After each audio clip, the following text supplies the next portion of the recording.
Welcome to another video from Stupid as the Norm, the channel where we demonstrate how to become a millionaire in 10 years whilst earning only minimum wage. And in this episode, I want to explain to you why it is you should only take advice or tips, to be more accurate, from people who've done what it is you want to achieve or aspire to. I consider it a trademark of mine, even if I'm the only one to recognize it, that I'm totally honest. You know, if I make mistakes, I'd tell you about my mistakes and I'll tell you about my successes the same way. And that's principally because I've got a terrible memory. And if you're going to be a convincing liar, you have to have an outstanding memory. I also dislike those so-called gurus on YouTube and Instagram who will nip into their boss's office whilst he's out and working in Dubai and shoot a video with Dubai in the background. Same people who, you know, walk up to a Ferrari or a Lamborghini and shoot a quick video in front of it to pass off that Lamborghini or Ferrari as their own, because that's a lot of bullshit. And we see lots of that on YouTube.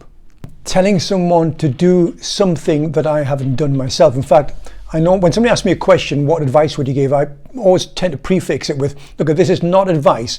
This is just how I dealt with the situation. So I'm speaking from what I've done, and this is what happened when I did it.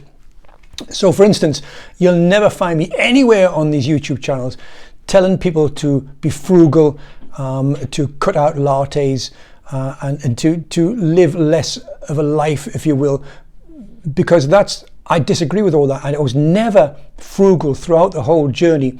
I didn't spend a lot of money. In fact, there are times when I've gone weeks without spending any money. But that was a product of me working 80 hours a week and not having any time to spend money. So the opportunities to spend money were less. So I was at the stage where I was working a lot harder, generating more income, and living off 40% of it whilst investing 60% of it, principally because I was working so hard and there was no time to spend the money. And because I was working 80-hour weeks, I was effectively working 2 full-time jobs, which means I was, although it's a minimum wage, if you take the amount of hours I work and divide it by the money I generate, it's minimum wage. But if that's the case, you've just got to work twice as hard, which is what I did. So any money I made in excess of what I needed to pay the bills, then I just invested for the most part largely in property. And that's because I only had 10 years in which to achieve my goal. And it's very, very difficult to do that in 10 years if you're using the stock exchange. So property was my default method of doing what I'm doing. All that said, I am a fan of the stock exchange. I have, for instance, about 4,500 in my Vanguard ETF ISA, a VWRL, if you're interested which one it was. And that I class as my emergency fund. And it's something I want to do in the future, is to put more money into that as the income from property increases.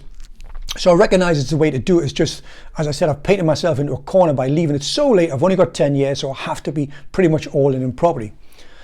So you'll never hear me doing things or advising stuff that I haven't done. So you'll never hear me on these channels trying to convince people to repay their debt. And that's because, unlike people like Dave Ramsey in America, who's an absolute zealot in this, who believes in getting rid of all debt before you start investing, including your mortgages, which I think just puts a drag on the time you give yourself to invest if you're going to repay all this debt. So instead of that, I have what's called a comfortable level of debt. Now, if you've been following me right from the beginning, I started with £10,000 with a credit card debt. And what I did is I moved it to the lowest interest rate, which was a personal loan for me. And that halved the repayments on it. So I was paying about over £400 a month on my credit cards. Moved a lot to a personal loan. It was from the Halifax, and it reduced it to about £220 a month. Still only there. It's only about £6,000. So I haven't got rid of it, but it's a comfortable level of debt. I have more than £600,000, probably closer to £30,000 amongst ISAs and cash in the bank.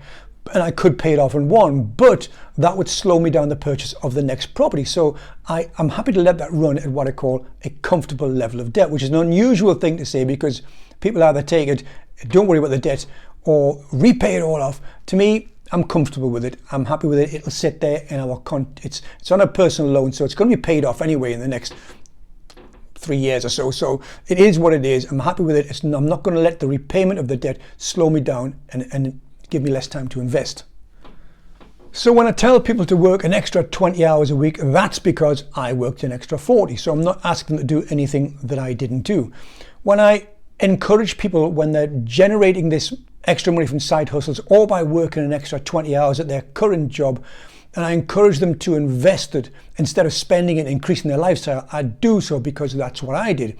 I was, as I said earlier, I was living off 40%, that covered my bills, so I was able to invest 60% of all the money I was generating from the first 40 hours, or most of the money from the first 40 hours, and then pretty much all the money from the second 40 hours. Again, not asking people to do something that I didn't do. It's possible. I was 57 when I started, I'm 63 now.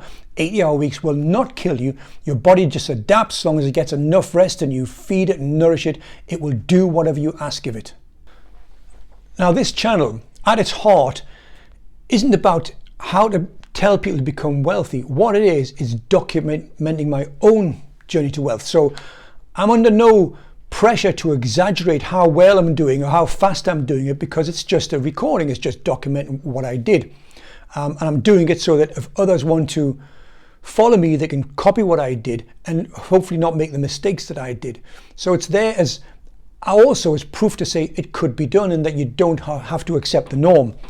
So I leave the glamour of the Ferraris and the Lamborghinis and the people who Photoshop themselves into these things to them, because to me it's not attractive.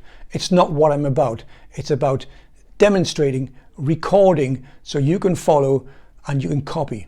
And if you have any questions at all, guys, just reach out to me. You don't have to leave a comment here, although the comments are nice because it helps the algorithm. But just drop me an email at abnormal@stupidasanorm.co.uk. then I'm happy to answer any questions you have.